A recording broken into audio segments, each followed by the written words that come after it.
Welcome back to our study on effective stewardship. I'm Dave Stotts. In this lesson, we're going to take a look at how God calls us to be stewards of our fellow man. The Bible talks a lot about helping those who are in need, giving alms to the poor, loving our neighbor as ourselves. Once a lawyer asked Jesus, "But who is my neighbor?" You can almost see the wheels turning in his mind, can't you? Hey, I live in a nice neighborhood. Nice neighbors, my kind of people. If all I have to do is love them, sounds pretty easy. Jesus answered him with a story.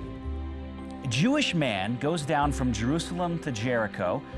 He falls among some thieves and is beaten and left for dead. A priest comes along and passes by on the other side. A Levite comes along and does the exact same thing. Things to do, people to see. We've all been there.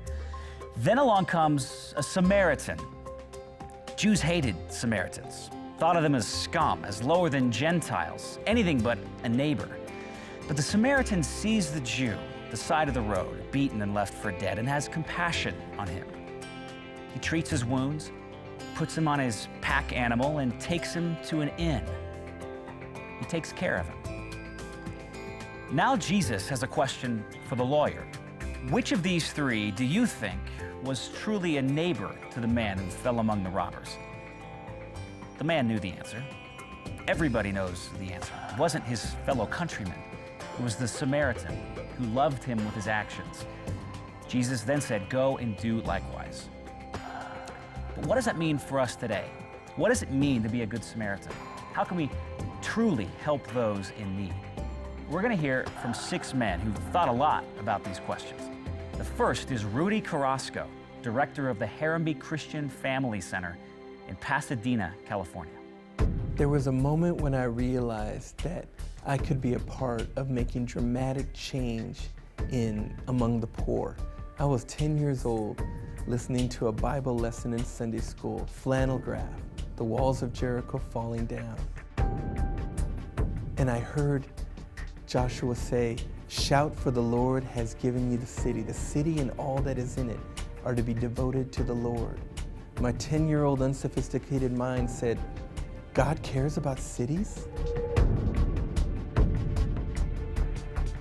And in that moment, my heart leaped back to East LA. We had left East LA after my mother died when I was 6. But my heart was there. I'd wanted to see something happen in that place where I'd been born, the place that I loved, and the place that I feared, because it was a dangerous place. And I understood that God wasn't just about heaven and pie in the sky and personal salvation. God could do things with cities. And I said, okay, I want to be a part of that. I want to be a part of a God who loves me and cares about a place in order to transform it. God gets worked up based on if the poor are being loved or not, or treated justly or not. It's a call. A lot of us want to answer this call, but we're not exactly sure how to do it effectively. If I hand an alcoholic a $5 bill, am I helping him? I might be helping to destroy him. You see, Christians aren't called to random acts of kindness. We're called to truly help.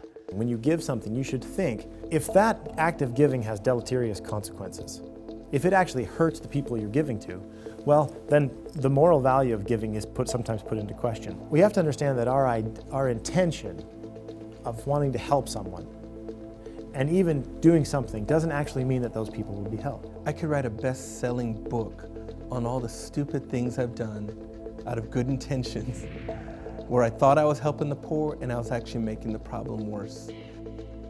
We have a teen jobs program that we operate at Harambee, but for years I made the standards too low. We did not want kids to get fired from our jobs program and turn around and sell drugs on the street. So we were afraid to fire anybody. And years later, the fruit of that was that our young people didn't understand that rules had to be followed. They were adults getting fired from every job that they took.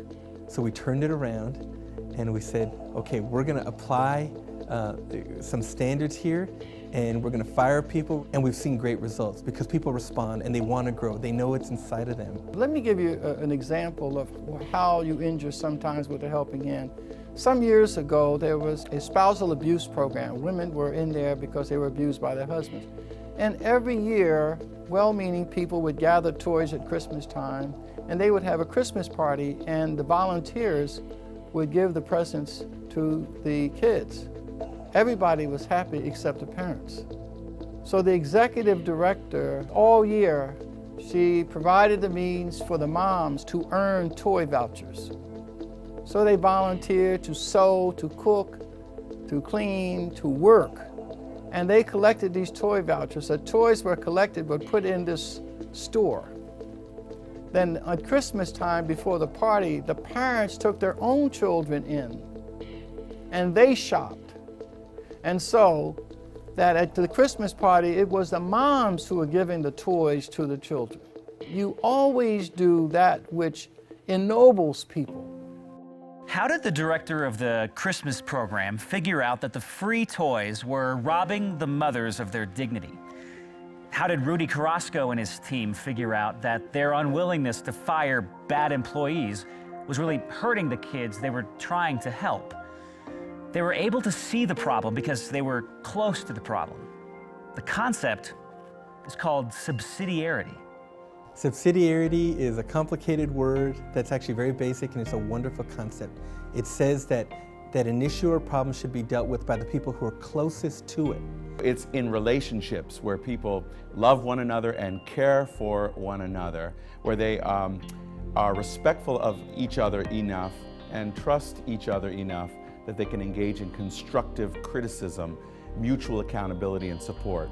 That's when real change happens in communities. It's face-to-face compassion, or de Tocqueville called it face-to-face charity. What's most difficult about loving the poor and reaching the poor is that in order to be effective, it means that we're going to have to get very personally involved for a long period of time. We're going to be challenged. We're going to experience a great amount of pain. That's why I'm grateful that Jesus had dealt with so much suffering, because we are going to suffer when we try to effectively love somebody. Solutions that we lob over, like a Scud missile or something where we do drive-by ministry and help somebody for a minute, those are not going to be very effective. They're not going to deal with the root issues. In the 1960s, when Christians got on the bandwagon of government interventionist policies, it seemed as though they would make a grand difference. It took us until the 80s to realize what happens, especially in urban areas, and how they are devastated by that level of economic intervention. If politics and money were the remedies, then Washington should be the most progressive, the safest, the best educated population. We in Washington today lead the nation in 21 separate categories of poverty expenditures. Explain to me why a child born in Washington, D.C. has a life expectancy that's lower than a child born anywhere in the Western Hemisphere, second only to Haiti. We have the highest per capita expenditure on education, and we're 48th in outcomes for kids. In January 9th, 1996, the New York Times Magazine, a very relatively liberal publication, on their front cover, their cover story, dealt with that very question of programs that the state had initiated in an attempt to alleviate poverty. Urban Renewal in 1949, Community Action Program in 1964, Model Cities in 1966, Community Development Block Grants in 1974, Urban Development Action Grants in 1977, Enterprise Zones in 1980, and Empowerment Zones in 1993. This article, written in 1996, concluded that after all of these programs, there's no evidence that any government program made any improvement in any urban community anywhere. Prior to the Civil Rights Movement, you had poverty, but you did not have the social pathology. You didn't have lots of drug use and abuse. You didn't have a lot of mothers having children out of the context of marriage. Prior to the 1960s, the black community, even though we had no political rights, didn't have voting rights, were not represented in local government, and some of us being lynched every day, even in the presence of all those economic and social injustices, the black marriage rate in 1930 to 1940 was higher than in the white community. 82% of all black families had a man and a woman raising children. But what happened in 1960 when government intervened with the poverty programs, a major paradigm shift occurred and contributed to the decimation of the family, because welfare policy said if you drop out of school, don't work, have babies, the government will pay you, and the more children you have, the more we'll pay you. The problem with the war on poverty is it cuckolded the man by the welfare state. The father's role, beyond just insemination, became absorbed by bureaucracy, by the welfare state. And as a result, men were estranged from these circles of giving and responsibility with long-term horizons toward the future, and pushed out into the street, where he often preys on society rather than supports it. The welfare state usurps his critical role in the family, and thus renders the man dispensable. And he responds by attacking the society. Work and labor ennoble people and give people dignity, give them a sense of value, accomplishment, achievement. And that adds to who people are as human persons created in the image of God. And often what governments do is they rob from people that sense of personal work, responsibility, and dignity and value. A lot of people who are living and working among the poor tend to think about how the poor have been oppressed. And those are things that are important to look at. Period, they're important. There's another side. There are reasons for poverty that I'd say they're counterintuitive, or they're just hidden, and they're not things that you would think of. There are times when poverty is actually the result of a stupid decision at a bureaucratic level, and not the result of the white man or somebody else trying to hurt somebody. The need for effective compassion is without borders. Every year, 6 million children under the age of 5 die from malnutrition.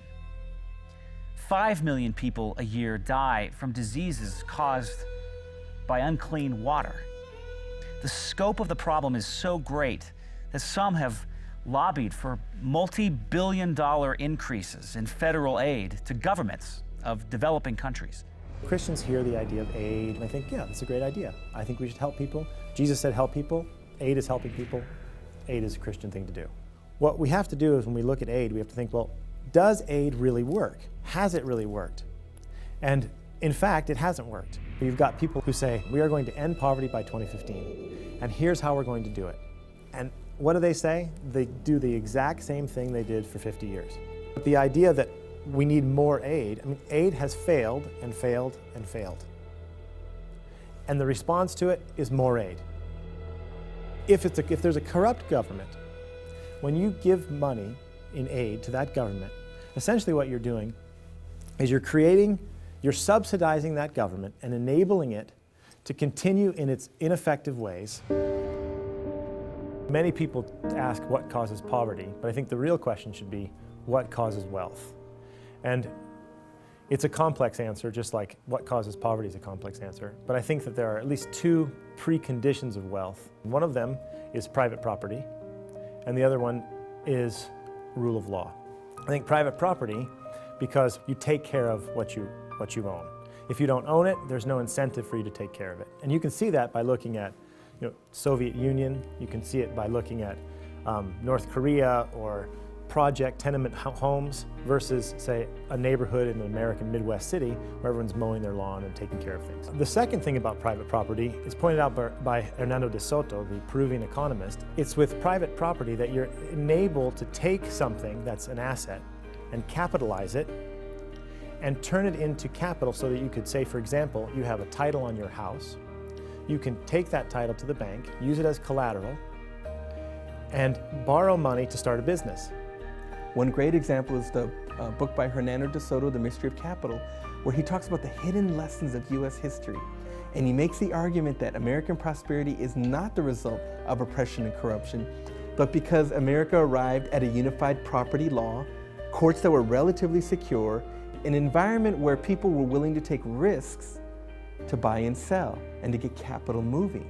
And he will say that a place like Egypt or Philippines or somewhere else is locked into poverty not because of some oppressive system, but because they don't have the tools, the legal and regulatory system to unlock all that potential. Rule of law is important because it creates certainty that if I do business with another person, that person is going to be able to trust that if I renege on the contract, he will have recourse to the law to be able to take me to court and get a just decision. Otherwise, people can't trust one another. People can't trust the law to back them up. And then a whole host of opportunities are lost because people don't begin to look for opportunities to create value and to create economic growth because those preconditions of private property and rule of law aren't there. I believe a lot of justice fighters are motivated for the right reasons, and they're passionate people making great sacrifices. My passion is to help inform that vision with the other side of the data, and so that we can work together to fix all of it. Is poverty a simple matter? Not at all. Poverty, in fact, is a very complex, intricate problem. But sometimes the solution is relatively simple. There are actually some exciting things all over America right now where churches in their local communities are providing leadership and creative programs that actually helping people stay out of poverty. One of the things that you'll find is church business partnerships where, for example, a local set of businesses will rely on the church to teach people new skills or to teach people the type of good employee habits that allows them to keep their jobs. For example, respecting authority, showing up at work on time, calling in sick, all those, the types of socialization that needs to occur to make someone a good employee. When the church and business work together, it provides the kind of context that enables human flourishing and stabilizes marriages and produces good families and gets parents involved in the education of kids and sort of fuels a flame for the kinds of dreams that everyone has for themselves and their families. In poverty fighting in Los Angeles, I see the Bible come to life. I see lives radically transformed. I see minds reshaped. I see new family structures starting, generations of blessings starting with the change in one life. And these people do what I did. They take the Bible seriously by faith, and then they turn around and get to work. That's what happened in my life. And people are surprised. They're like, you were some poor kid in East LA lost? And I'm like, yes, I was. And they can turn around, and that book is still living, and the community around it is still active. I'm 38 years old now. Basically, for 28 years, that's the only thing that's been rattling around in my head, that God does care about cities and God will take action and do things. Early in the book of Genesis, God asks Cain, "Where is your brother Abel?" Cain answers God, "I don't know. Am I my brother's keeper?" The rest of the Bible gives the resounding answer, yes. Yes, you are. Love him as yourself. And who is my brother? Who are my neighbors? God tells the Israelites, the alien living with you must be treated as one of your native born. Love him as yourself, for you were aliens in Egypt. We were aliens and strangers to God, and he redeemed us. Now we're his children, his stewards. And the question then becomes, how will we answer the call of the Good Samaritan? How will we answer the call of effective Christian compassion? Thanks for joining me for this third lesson on Christian stewardship. I'm Dave Stotts.